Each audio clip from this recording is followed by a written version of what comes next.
5 ম্যাচে টি-20 সিরিজের চতুর্থ ম্যাচে জিম্বাবুয়েকে 10 উইকেটে হারিয়ে এক ম্যাচ হাতে রেখে সিরিজ নিশ্চিত করেছে ভারত, যার ফলে ভারত সিরিজে 3-1 ব্যবধানে এগিয়ে।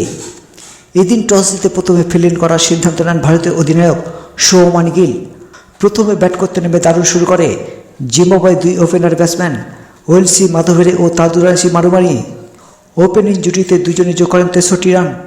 এরপর 25 রান করে আউট হয়ে ফিরে যান ওয়েলসি মাধবেরে, আর অপরদিকে 32 রান করে ফিরে যান তাদুরাশি মারুমারি। এই 2 ওপেনার পরপর আউট হওয়ার পর থেকেই নিয়মিত ব্যবধানে একের পর এক উইকেট হারাতে থাকে জিম্বাবুয়ে।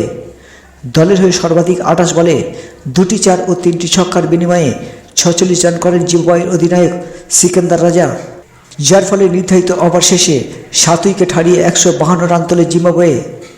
এদিন ভারতের হয়ে সর্বাধিক 2টি উইকেট নেন খলিল আহমেদ, আর 1টি করে উইকেট নেন তুষার দেশপান্ডে, অচিন্তন সুন্দর, অভিষেক শর্মা ও শিবম দুবে। 152 রানের লক্ষ্য তাড়া করতে নেমে ঝোড়ো ব্যাটিং শুরু করে ভারতের 2 ওপেনার যশী জয়সওয়াল ও শুভমান গিল। পাওয়ার প্লের মধ্যে 3.5 ওভারে 50 রান তুলে ফেলে ভারত।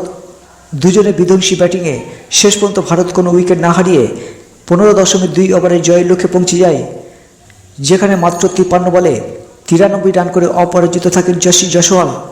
আর অপর প্রান্তে 39 বলে 58 রান করে অপরাজিত থাকেন শুভমান গিল। এই জয়ের ফলে ভারত এক ম্যাচ হাতে রেখে 3-1 ব্যবধানে এগিয়ে সিরিজ নিশ্চিত করেছে।